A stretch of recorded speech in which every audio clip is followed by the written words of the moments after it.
Entonces abran sus Biblias en Éxodo capítulo 17. Éxodo capítulo 17,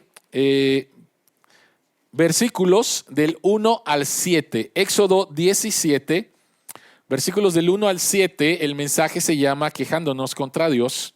Este es el mensaje número 16 de nuestra serie. Esta es la palabra de Dios. Toda la comunidad israelita partió del desierto de Sin por etapas según lo había ordenado el Señor.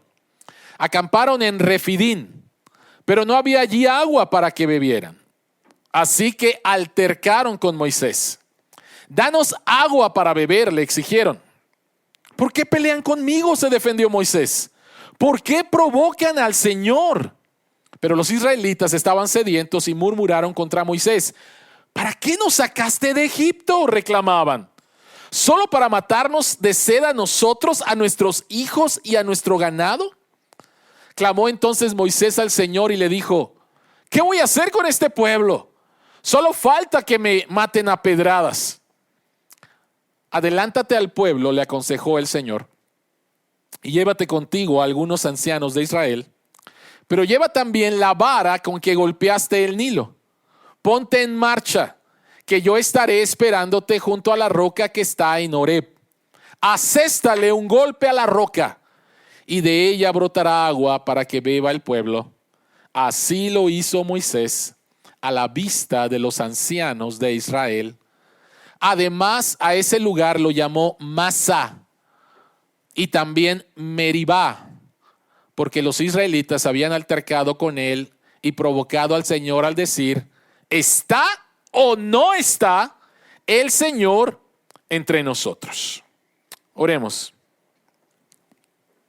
Al abrir tu palabra, Señor, nuevamente queremos rogarte que tú abras nuestros ojos para ver las maravillas que hay en tu ley y que tu Espíritu Santo nos guíe a toda verdad, la verdad de tu evangelio, y podamos creer y podamos ser transformados. En el nombre de Jesús.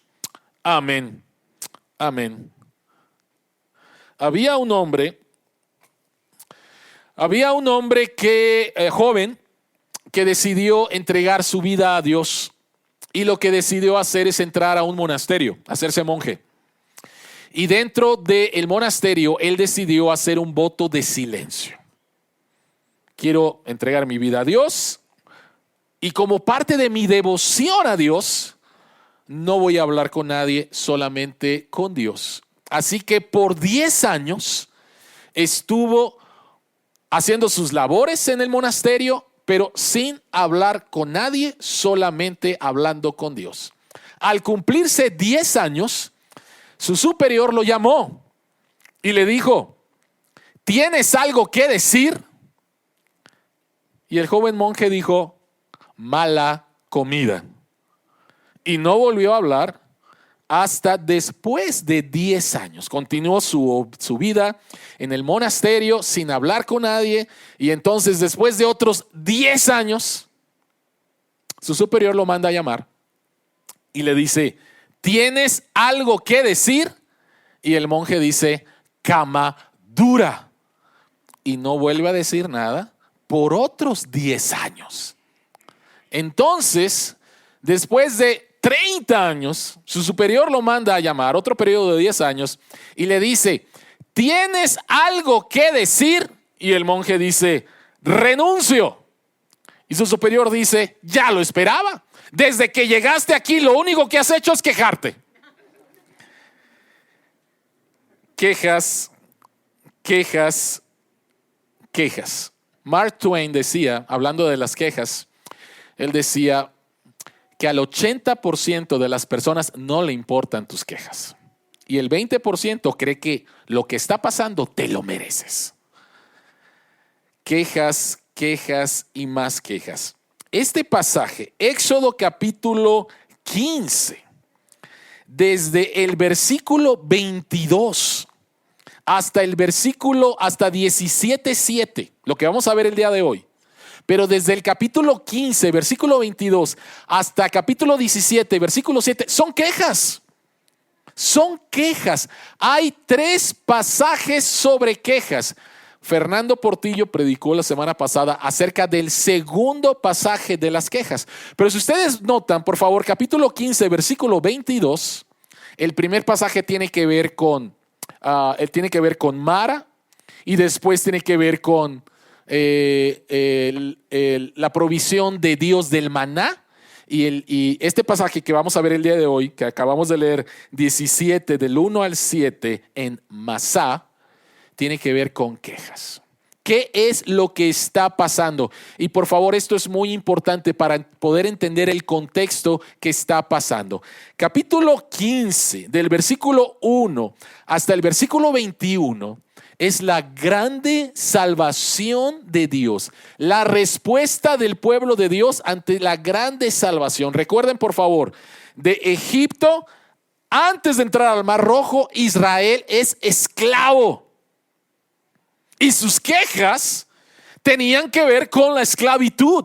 Dios escucha, Dios actúa conforme a su pacto, Dios hace maravillas en Egipto, demuestra que Él es el único Dios y después abre el Mar Rojo. Y el pueblo pasa el Mar Rojo en seco. Y después, cuando el ejército de Faraón está ahí persiguiéndolos, Dios cierra el Mar Rojo y se traga el mar a Faraón y su ejército. Y Dios manifiesta la grande salvación de Dios. Y 15 del 1 al 21 es el canto de Moisés y después el canto de las mujeres alabando a Dios por la grande, grande salvación. Ese es el contexto. Ahora, ¿a dónde los está llevando Dios? Egipto, Mar Rojo, y ahora del Mar Rojo Dios los quiere llevar al Sinaí. Éxodo capítulo 19, Éxodo capítulo 20. ¿Recuerdan qué es lo que pasa en el Sinaí? Dios le va a entregar su ley, sus leyes a un pueblo salvado. Y esto lo tenemos que tener muy claro. Mucha gente piensa que los 10 mandamientos Dios los da a su pueblo para que su pueblo se salve. Esto es una mentira, esto no es cierto. Dios entrega su ley a un pueblo salvado. Entonces estamos de la costa oriental del Mar Rojo, el pueblo salvado, el pueblo ya libre, y Dios los va a llevar hasta el monte Sinaí, donde Dios se va a revelar otra vez a su pueblo y les va a entregar sus leyes. Pero entre la salvación y llegar al monte Sinaí, donde Dios les va a decir, bueno, ahora quiero que vivan como lo que son mi pueblo libre, Dios les tiene que enseñar cómo vivir y cómo entender su gracia. Cómo vivir y cómo entender su gracia. Y tristemente, el pueblo de Dios responde a la grande salvación de Dios con quejas y con quejas. La pregunta que queremos contestar en esta mañana es: ¿cuál es nuestra única esperanza cuando nos quejamos contra Dios? ¿Cuál es el problema de las quejas? ¿Cuál es el problema de las quejas? ¿Cuál es nuestra única esperanza contra Dios? Así que vamos a hablar acerca del problema superficial, quejas. Vamos a hablar acerca de la raíz del problema, un corazón endurecido. Y después vamos a hablar acerca de la solución al problema, que es la esperanza del evangelio, la roca golpeada. Eso es lo que vamos a hablar en esta mañana.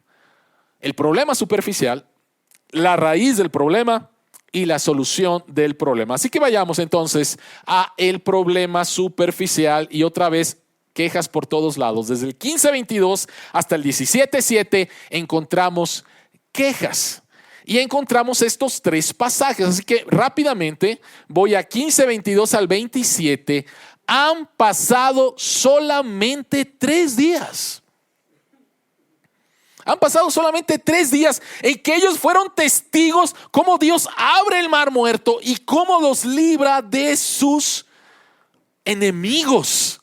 Solamente han pasado 3 días, llegan a un lugar y encuentran agua, pero el agua no se puede beber, ¿sí? El agua no se puede beber. Y entonces el pueblo de Dios empieza a quejarse contra Moisés, a quejarse contra Dios. ¿Cómo responde Dios? Como vimos la semana pasada, en su gracia Dios responde de una manera preciosa. le dice a Moisés: toma ese pedazo de madera, echa esa madera a las aguas y entonces las aguas se sanan. Las aguas se convierten en un agua potable. Las aguas se convierten en agua dulce. Y todo el pueblo de Israel se satisface con esa agua.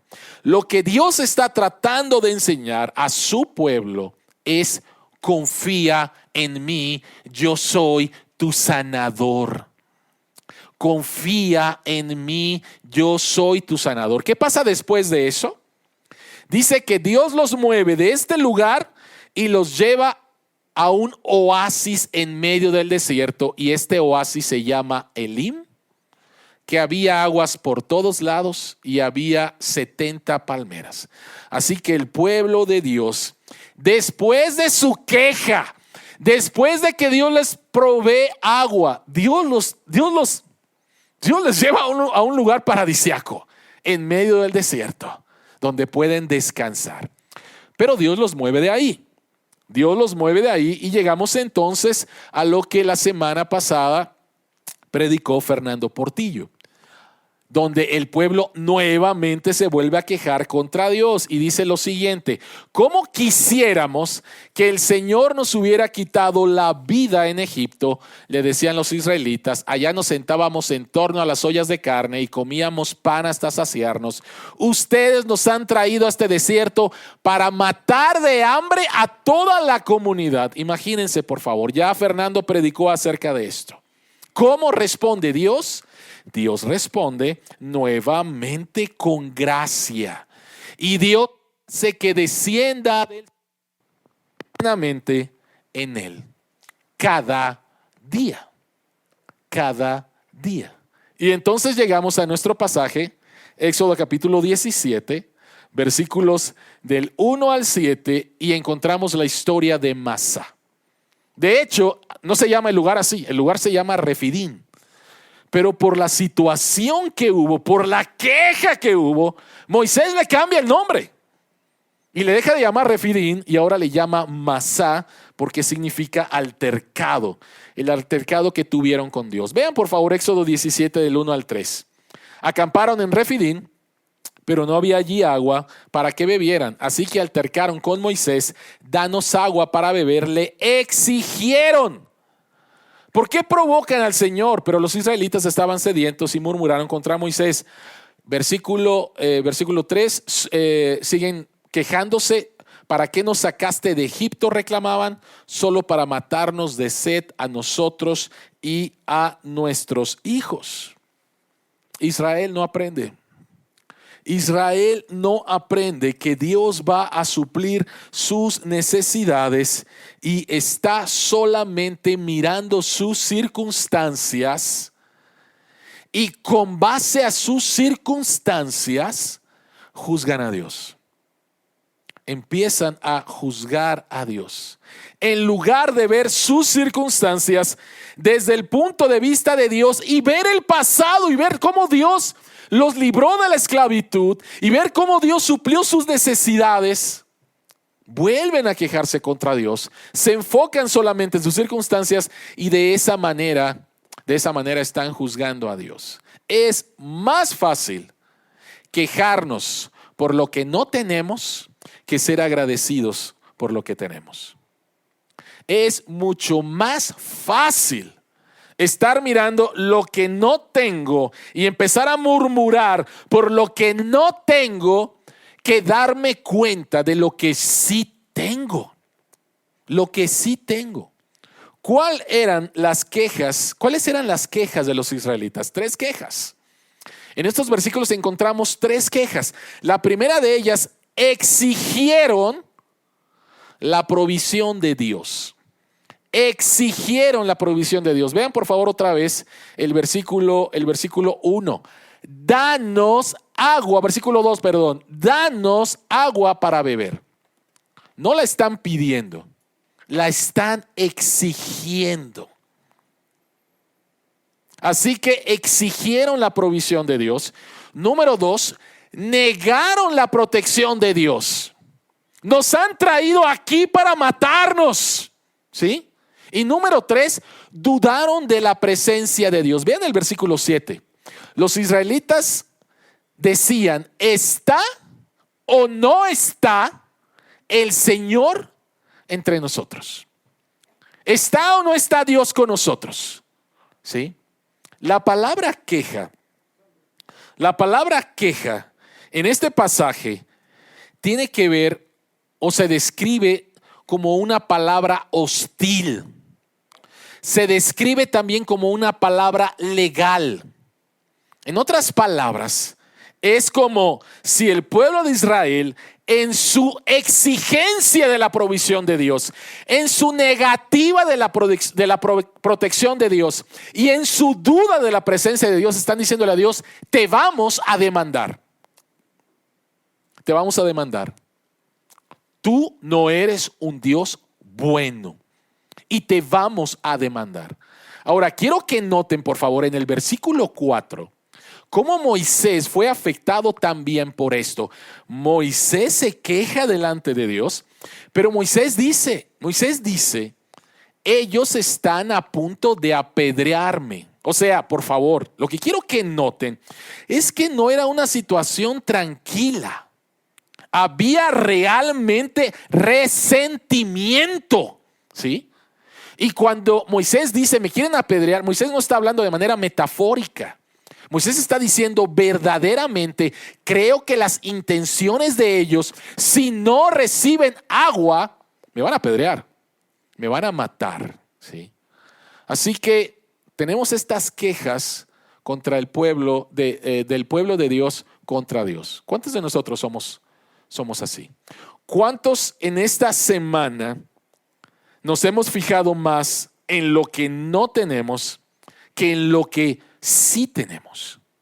Y hemos entonces murmurado contra Dios, nos hemos quejado contra Dios, porque nuestra vida no es como yo quiero que sea.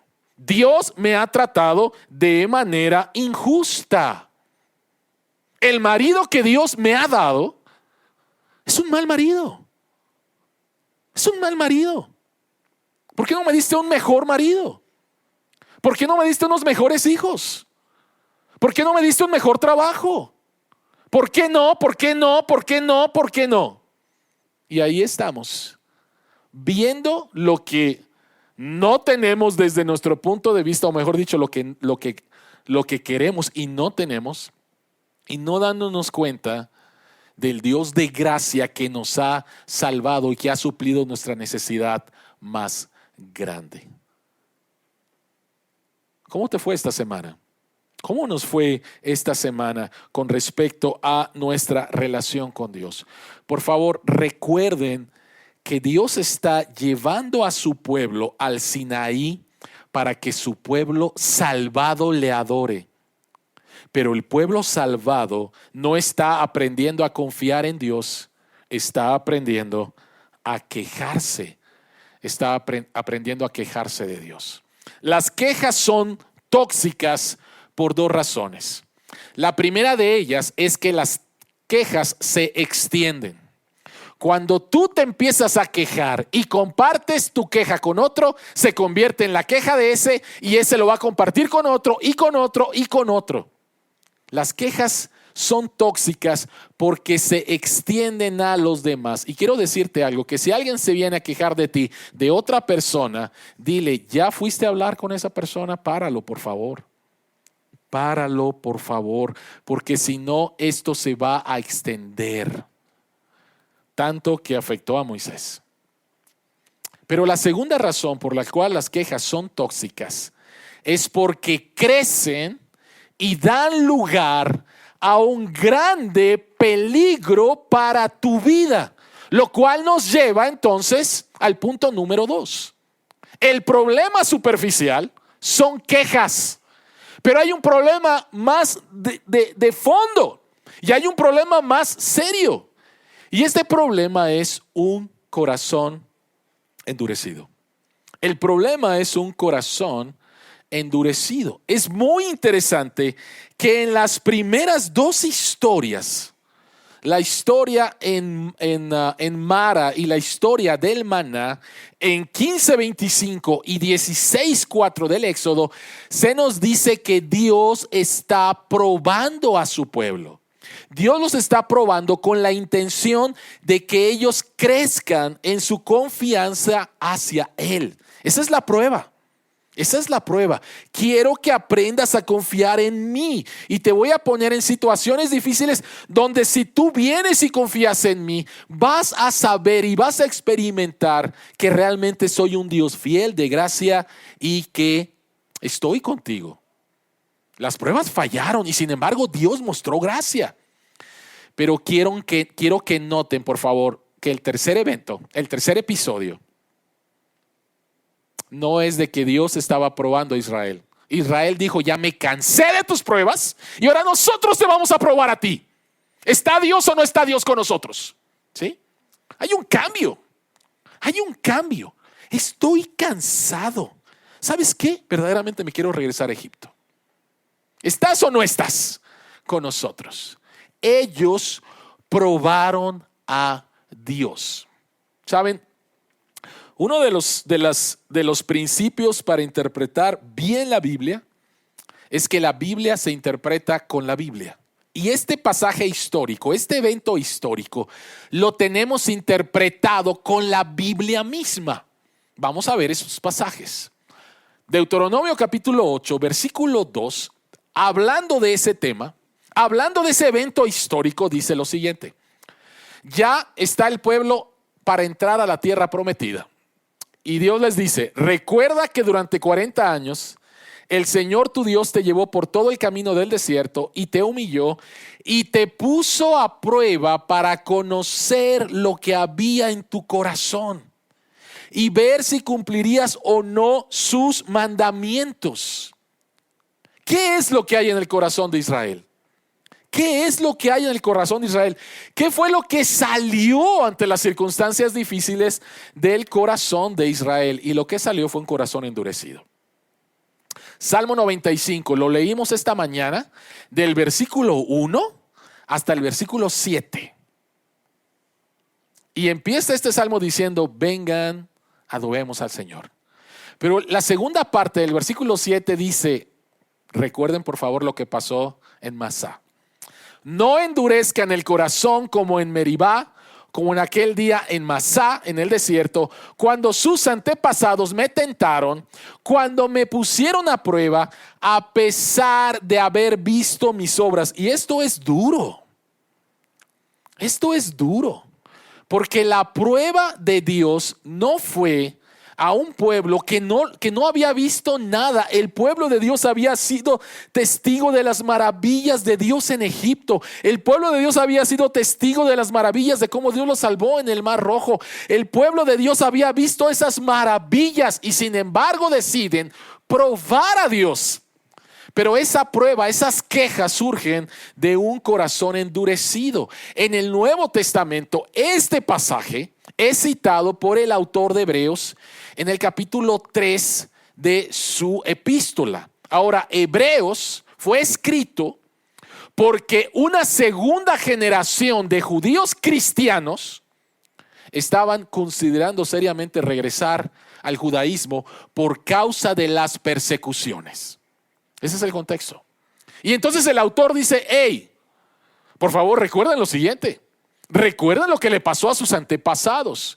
Cuídense, hermanos, de que ninguno de ustedes tenga un corazón pecaminoso e incrédulo que los haga apartarse del Dios vivo. Más bien, mientras dure ese hoy, anímense unos a otros cada día para que ninguno de ustedes se endurezca por el engaño del pecado. Y si sigues leyendo todo el pasaje, está citando el Salmo 95. El Salmo 95 está citando Éxodo capítulo 17. Y entonces, por encimita, queja. Dentro había un corazón endurecido. ¿Qué es un corazón endurecido? ¿Qué es un corazón endurecido? Un corazón endurecido sucede cuando no se cree ni se obedece la palabra a pesar de haber conocido la gracia y las obras de Dios. No es que no conocieran a Dios. Por favor, cuando ellos dicen, ¿está Dios con nosotros o no?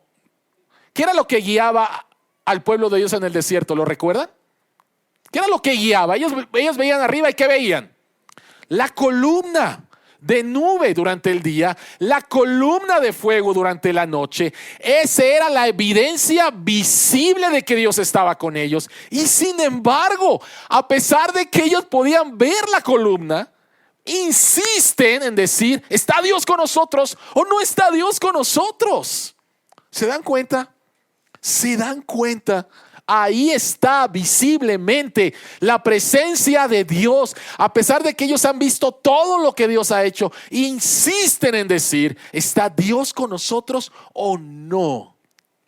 Un corazón endurecido sucede cuando no se cree ni se obedece la palabra a pesar de haber conocido la gracia y las obras de Dios. Tim Keller dice que lo que hay detrás de cada pecado, el pecado detrás de cada pecado es lo siguiente. El pecado detrás de todo pecado es una falta de gozo en Cristo. O lo voy a poner en otras palabras. Es una falta de satisfacción en Dios. No me has dado lo que merezco. No me has dado lo que quiero. Tú no eres un buen Dios. A otros sí, ¿verdad? Pero a mí no. ¿Por qué ella tiene esto? ¿Por qué acá? ¿Por qué acá? ¿Por qué acá? ¿No? Y en lugar de encontrar plena satisfacción en Dios, juzgas a Dios con base a tus circunstancias y lo declaras culpable. Él te hace la vida amarga. ¿Recuerdan ustedes a Noemí cuando regresa de Moab junto con Ruth? ¿La recuerdan? Y que la gente se sorprende y le dicen Noemí. Noemí significa placentera, y dice, no me digan Noemí, llámenme Mara, porque estoy amargada, ¿sí? Mi vida es una amargura y quien tiene la culpa es Dios. Ella lo dice de manera literal, ¿sí? Nosotros posiblemente lo hayas manifestado a otras personas, o posiblemente solamente murmuras y murmuras y murmuras y murmuras y murmuras. El pecado detrás de todo pecado es una falta de satisfacción en Dios, una falta de gozo en Cristo. Ahora, ¿dónde escuchamos la frase endurecer el corazón en Éxodo? ¿En quién? Wow. Por favor, quiero que noten esto, ¿sí? La primera vez que escuchamos la frase endurecer el corazón, estamos hablando de la vida del faraón. Y ahora el pueblo de Dios se está comportando como el faraón. ¿Te das cuenta? ¿Te das cuenta? Israel tiene que aprender lo que Faraón no aprendió. Éxodo capítulo 7, versículo 5 dice, van a saber que yo soy el Señor. Y Faraón endurece su corazón. Y 15:26 y 16:12, todo este pasaje, Dios vuelve a decir que a través de estas pruebas, a través de su provisión, a través de su gracia, a través de su fidelidad, a través de su amor, quiero que conozcan que yo soy el Señor. Pero ellos se comportan como Faraón. ¿Y qué pasó con Faraón? ¿Qué pasó con Faraón? Faraón cayó bajo el juicio de Dios. Y déjenme decirles algo. Esta primera generación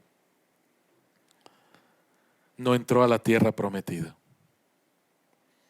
Y es lo que dice el autor de Hebreos, y es lo que dice Pablo en 1 Corintios 10. Ellos nos dan una advertencia. Nos dicen, ojo, nos dicen, cuidado, ¿sí? Empiezan a poner focos rojos. Ey, fíjate en esto. Si tú sigues viviendo una vida de quejas, estás juzgando a Dios y estás en riesgo de caer en el juicio de Dios. Recuerda lo que le pasó a esta primera generación. Esta primera generación salió de Egipto y no entró a la tierra prometida. Y durante 40 años sus cuerpos fueron quedando en el desierto hasta que toda la generación murió. Y la generación que sí entró fueron sus hijos. Ellos dijeron: no queremos entrar a la tierra prometida porque hay gigantes. Y esos gigantes van a violar a nuestras mujeres, van a esclavizar a nuestros hijos. Tus hijos fueron los que entraron a la tierra prometida. Tú no. Por tu incredulidad, por tus quejas, porque tus quejas te empezaron a llevar a tener un corazón endurecido. Te convertiste en faraón. ¿Cómo es posible que te conviertas en faraón? Y entonces la pregunta es: ¿cuál es la solución al problema? ¿Cuál es la solución al problema de nuestras quejas? ¿Cuál es la solución al problema más profundo que tiene que ver con un corazón endurecido por la incredulidad? ¿Cuál es la solución? Y la solución es la provisión del evangelio, la roca golpeada. ¿Qué es esto? Por favor, vayamos al versículo 5.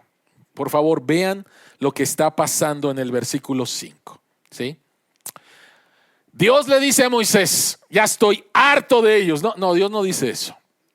Dice: adelántate al pueblo, le aconsejó el Señor, y llévate contigo a algunos ancianos de Israel, pero lleva también la vara con que golpeaste el Nilo.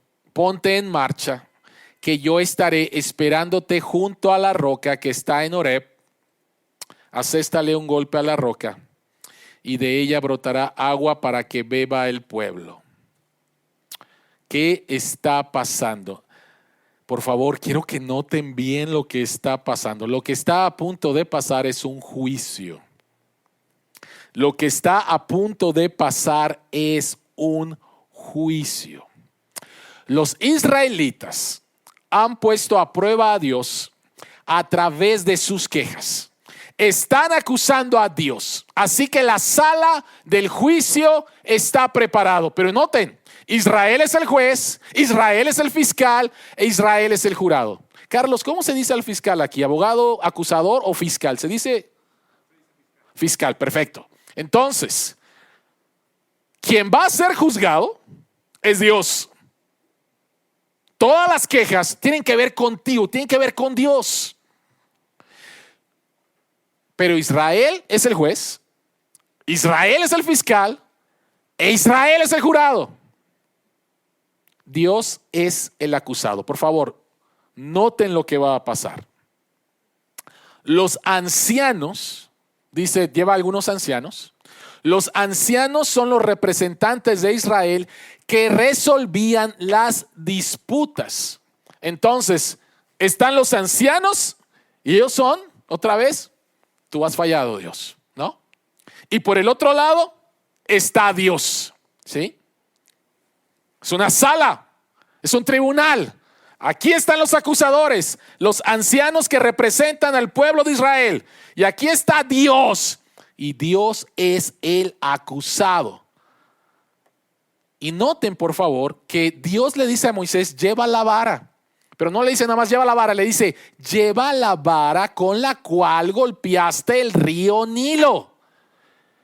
Cuando Moisés golpea con la vara el río Nilo se convierte ¿en qué?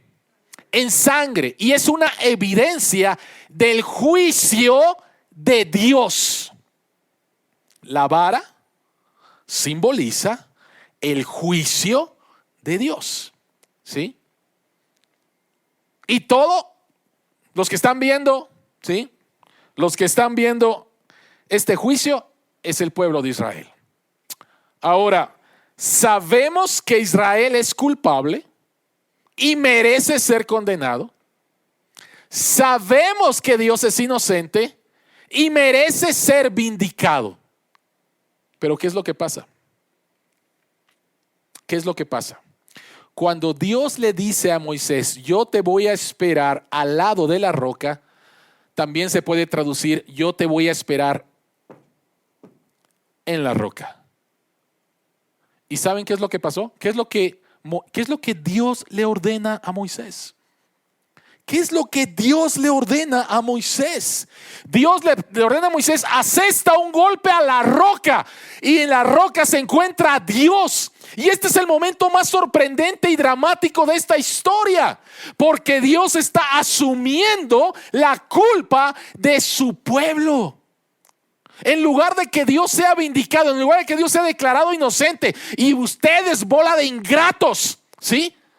Dios dice: aséstame un golpe a mí. Yo voy a asumir la culpa de ti, de mi pueblo.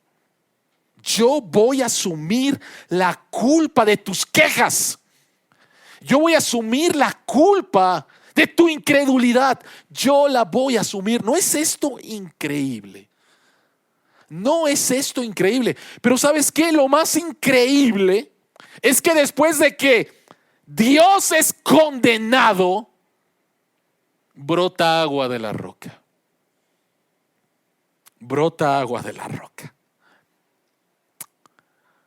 Y el pueblo de Dios queda completamente satisfecho. Salmo 105 dice que un río surgió en el desierto.